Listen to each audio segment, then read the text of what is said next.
It was growing up in church on the second row piano side where I decided to become a drug addict. What in the world does that have to do with the Beatitudes? Stay tuned, you're going to find out today.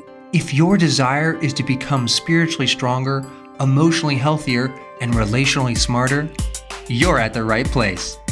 Speaker and writer Stephanie Smith inspires and equips you to achieve these 3 key aims. If you're a parent, you also learn how to raise empowered kids, ready for adulthood. Let's get started. I am incredibly grateful for the spiritual heritage that I have of growing up in church. We were there Sunday morning, Sunday night, Wednesday night, and every night we had revival. And yes, our seats were, just like Chonda Pierce, the pew on the second from the front, piano side. And it is there on that pew where I decided that I would become a drug addict. Just to be clear, I never followed through on that because my brain did mature and I did make a few better choices in my life. So why, of all the places in the world, would a kid decide that they needed to become a drug addict? It was because I thought I needed an amazing testimony. And here I am, this kid growing up in church in a small farm in Kansas, and I just don't see too many ways to be able to have this amazing testimony. You see, what happened is when speakers would come through our church, then they would have so much attention and they would have all these wonderful things said about them. These were the people who were winning the world for Jesus. These were the people who were having an amazing impact on the world. And they had stories of coming out of prison. They had stories of being set free from addictions. They had all these amazing stories of salvation and how their lives were totally turned around. And I wanted to be able to have the same impact that they did. And I just didn't see how growing up on this farm kid was trekking my way through school and getting along. I just didn't see how that was going to kind of give me the testimony that I needed to have the impact that I wanted to have. But there was a problem. You see, my church also taught, we heard a lot of sermons about the second coming of Christ, what we would have called the rapture. And people still use that phrase today. And we didn't know when it was going to happen. Growing up, many people in my church's congregation believed it was going to happen in their lifetime. And I remember there was one period of time where it was said that it was going, 1982 was looking like it could be the year because all of the planets were going to line up, and this was supposed to trigger all of these events that happened in the universe that sounded a lot like what the book of Revelations records. And I don't say that in a way that's mocking. I say that rather in a way of giving a frame of reference and also a word of caution that we make certain that we don't allow our theology about the end times to so distance us, especially as parents raising kids, from the reality that we really don't know the day and time, and we are called to live with an eternal perspective, but to be fully present and engaged and to have generational thinking while we live here. So this teaching on the second coming of Christ presented a bit of a problem because I definitely did not want to get left behind. I mean, these were also the days of the original Thief in the Night movies and those types of things. And yet I had to have this testimony if I was going to bring people to Jesus. And yet how would I be able to navigate this so that my testimony, my state of rebellion lasted long enough that I had credibility? I didn't think like one experience with drugs was going to give me the credibility I needed. I pretty much ruled out. I didn't really want to become part of a gang and certainly didn't want to kill anybody. And there were other types of sins that a person could get off into. And And I definitely didn't want to go down those paths. So drug addiction, maybe alcoholism kind of seemed like the best fit. And how could I do that for a long enough period of time to be credible, but also kind of navigate that so I wasn't in the midst of my testimony building phase of life when Jesus came back? It was quite a dilemma for an 8-year-old kid to figure out. And at this point, you might really be wondering about your podcast host here, and that's okay. But there is a lesson to be learned in that we don't really ever know what our teaching is really teaching our kids. What are the conclusions that they might be drawing that we have no awareness of? I am 100% positive that no one in that church suspected that by giving so much attention and focus on these people that came through that had these amazing stories of salvation, that what it was communicating was the only way that you can have a powerful testimony and impact people for Christ is to have this life of major sin before you come to know Christ.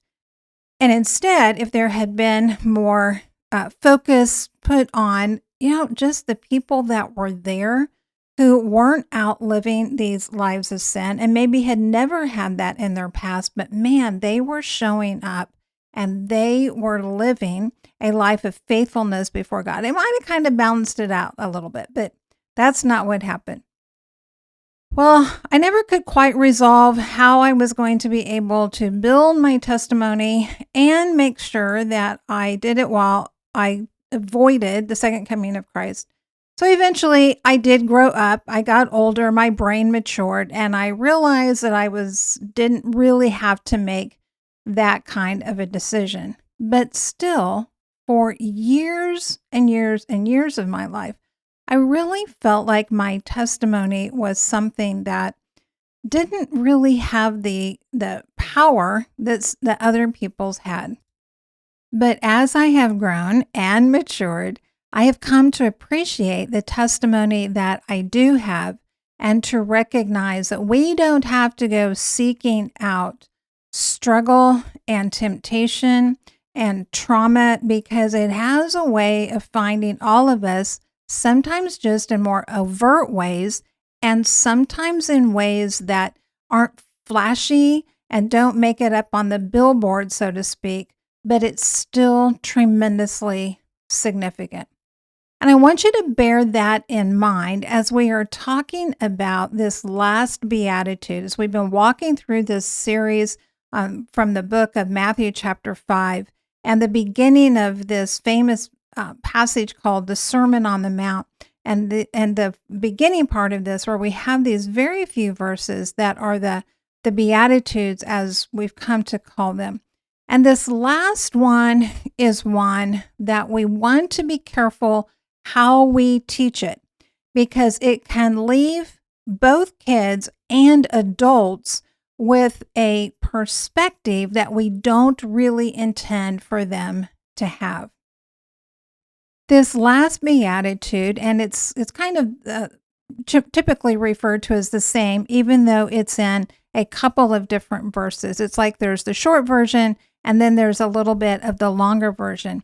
But this is the Beatitude that says, "Blessed are those who are persecuted for righteousness' sake, for theirs is the kingdom of heaven." And then the next verse continues, "Blessed are you when others revile you and persecute you and utter all kinds of evil against you falsely on my account. Rejoice and be glad, for your reward is great in heaven, for so they persecuted the prophets who were before you." Now, I want to handle this last Beatitude with great care for a couple of different reasons. First, I record this as a citizen of the United States, and I do not have to live in any kind of fear that as I record this or when this airs, there will be no government officials that come knocking on my door or tearing down my door and dragging me off to prison. But the reality is that there are millions of people around this world who, if they were caught even listening to this podcast, could face that reality. And so I'm looking at this concept of persecution as someone who does not have to face the imminent threat of physical violence or harm or death, as I am aware that so many people around the world do. And I want to be respectful of that. And I don't want to equate the persecution that somebody leaves a nasty comment on social media or disagrees with me and calls me a name. I in no way want to disrespect the people whose lives, whose families, whose economic security, their livelihoods are on the line every single day just because they believe in Jesus. That's not the same thing as if somebody leaves a nasty comment on something on one of my accounts. I also want to be careful in how I present this, because just like as a kid, I picked up these messages from things that were said and not said that nobody intended for any kid to be picking up on. I don't want people to walk away from listening to this podcast episode on this particular Beatitude or reading this for themselves, which I hope you will do. You need to go back and definitely read this for yourself in Matthew chapter 5, and to come away with wrong conceptions about what's being said here. Jesus does not say, in effect, the only people who are blessed and that will inherit the kingdom of heaven are those who are persecuted. We have done a disservice to our own kids as well as other people around the world when we talk about here in the States, and I've heard this said for decades now, that, well, if the church is going to grow, it's going to require persecution. And we wonder why we're not having prayer meetings that people are pouring into where the whole focus is, let's just pray for persecution. And yet that mentality that somehow people who are, it's only when persecution happens that growth results. It's almost kind of like it's become this, sacred cow. Yes, I know I am mixing different worldview, belief system, metaphors here, but just stick with me. It's like it has become something that we don't really say is scriptural in the sense that we can't point to a particular scripture that says that. And yet we've come to treat it as if this is fact. A few years ago, there was a prominent Christian magazine that did an in-depth article on this, and I really appreciated the work that they invested in this article, because what they showed by research and statistics is that this idea that persecution is what causes the church to grow. It's like the only thing or a necessary thing in order for Christianity to spread and the church to grow is severe persecution.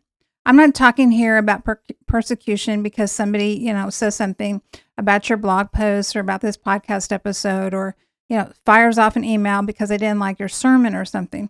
I'm talking about the kind of persecution that results in arrest, that results in killing, that results in torture, that results in people's homes being destroyed and churches being burnt down and their businesses being ransacked. And this article debunked the idea that this is a necessary part for the Christian faith to spread. As a matter of fact, they showed statistically it's just the opposite. Over a period of time, when you look at the record, not just in a very short, narrow period of time, but over a period of time, when you look at those nations, when you look at those areas around the world where Christians are truly persecuted to these extreme measures, Christianity over time does not flourish there as the large percentage of the population. Now, that doesn't mean that it doesn't flourish in a minority of the population, but it does not become the majority belief in those areas that exist. And we want to be, as people of truth, people who do not perpetuate fallacies and things that sound good but aren't actually true. So why do I bring that up? I bring that up for a couple of reasons. One is, if you have ever felt guilty because you're not kind of praying for persecution so that you can become a better Christian, if you have ever felt like, I just really can't bring myself to pray for our nation or whatever nation that you are in, if you do live in a nation that values freedom of conscience and people being able to choose who they're going to worship, or they're not going to choose to have any religious belief at all, which is kind of a misnomer, but we'll save that for another time. And you've ever felt kind of guilty for that, well, stop. You don't need to do that. Jesus is not saying here, hey, if you want to inherit the kingdom of heaven, you must be severely persecuted. What he is saying is, hey, it's going to happen to some of you. It's going to happen to some of those people who were sitting right there, physically present in Jesus' teaching, and he knew it was going to happen to people in the centuries to follow. And he's speaking a word of strength and encouragement to those individuals to say, just know this, when it does happen to those of you who will experience this, know that when you hold fast, you will be rewarded. You will inherit the kingdom of heaven. You will experience the goodness of a God who says how awful and terrible that is, and yet he allows it, and he is going to reward you for your faithfulness. And for those of us who do not live under that, we need to stop glamorizing that and acting like, well, that's really the path that we all ought to be on. We have a responsibility for whatever country that we live in with our citizenship and what we do with that.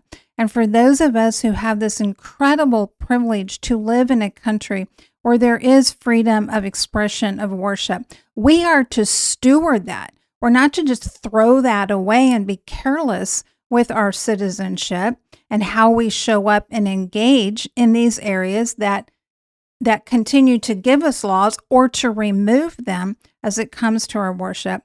But that is to be something that we steward, because if all that was needed was to bring people en masse to faith in Christ was severe persecution, then we would actually be not stewarding our citizenship to try to hold on to those freedoms. But freedom is ultimately something that God has given us. It did not originate in the United States. It did not originate with the Constitution of the United States. It did not originate with the Magna Carta. It originated in the Garden of Eden when God gave people a choice. Freedom is ultimately not a political item. It is a spiritual item that originated with God. And the reason that we are to advocate for freedom is not because we have a political perspective. It is because we are honoring what God established himself in humankind. And one of the things I want all of you to hear wherever you live, but especially for those of you who may hear this and you are in a situation or you live in a country, because it is true that on an individual level, there are people here in the United States today who are being persecuted, seriously persecuted for no other reason than because of living out their faith in a real way. But en masse, that is not the norm. It could become that, which is another reason we need to be good stewards of our citizenship, but we're not there yet. Nor, again, should we be in a hurry to try to get us there. But this podcast isn't only heard in the United States. So welcome. And I'm thrilled to have those of you who listen from other countries. But if you find yourself in a situation of facing real persecution, I want you to take heart from what Jesus did say here. Because more than any of the other Beatitudes, he talked about the rewards to these people more than any other group that he talked about in the Beatitudes. And he says, you are going to inherit the kingdom of heaven. And that's not just something for the afterlife. That is something that we live to a limited degree here and now in terms of God's presence. He also went on to say, your reward is great in heaven. You know, sometimes we can tend to think it's kind of arrogant to have the perspective that we will earn any kind of rewards, but it's actually just the opposite.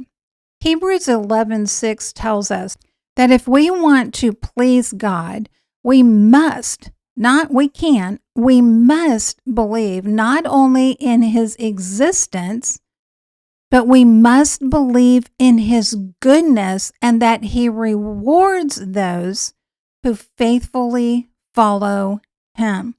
You see, that's believing something about the character of God. And our highest calling is to believe in the goodness of God. That's why we come to salvation, because we believe in the goodness of God. So believing that God does reward is not having an entitlement mentality. There is a difference between having that, hey, if I do this, God, then I'm going to expect you to do this for me. That's not what I'm talking about. But people who are facing hardship and persecution aren't usually living with an entitlement mentality. But it is an affirmation of Jesus saying, know this, you might feel forgotten. You might feel like God doesn't care. He doesn't see. How could he be allowing this? But remember this, Jesus is saying your reward will be great. It will not be small. God is there. He does hear. He does care. He does see. Just because you're not experiencing the reward of that in the here and now doesn't mean it's not coming. So hold on. And for those of us who are not experiencing that in our life and don't have an immediate sense that we're going to be experiencing that tomorrow or next week, we need to, first of all, have gratitude for the countries in which we live, that we have freedom of worship. But we also need to not spend energy feeling guilty or being guilty because, or feeling guilty because we're not praying for persecution, because that's not the teaching of Jesus is saying here. If Jesus' teaching was, hey, in order to really be my disciple, you are going to have to go through severe persecution, he would have said so. But he doesn't say that. What he says is, all of you are going to face temptations of different kind. All of you are going to have to wrestle through and make decisions. And they can be very hard decisions about being my disciple. There will be a cost of discipleship for everyone, but that cost is not evenly calculated. And what we are called to is not persecution. Let me say that again. We are not called to persecution. We are called to faithfulness wherever we are, whether we've been given 1, 5, or 10 talents, whether we have been given freedom of conscience or we have not in the countries in which we live. So wherever we are, let's commit ourselves to live out these Beatitudes as they show up and apply in our lives. And let us pray for those around us, the people that we know, as well as other believers around the world, to have the strength and the knowledge and the wisdom to also be able to live these out. Well, that's going to wrap us up for today. Thank you for being with me. And remember this, you have an impact that is immeasurable, eternal, and irreplaceable. I'll see you next time. Thank you for listening. Visit the website stephaniepresents.com and sign up for High Impact to join the mission of building spiritually strong, emotionally healthy, and relationally smart women and families. You can also book Stephanie to speak at your event and check out additional resources. Together, we can invite and equip generations to engage fully in God's grand story.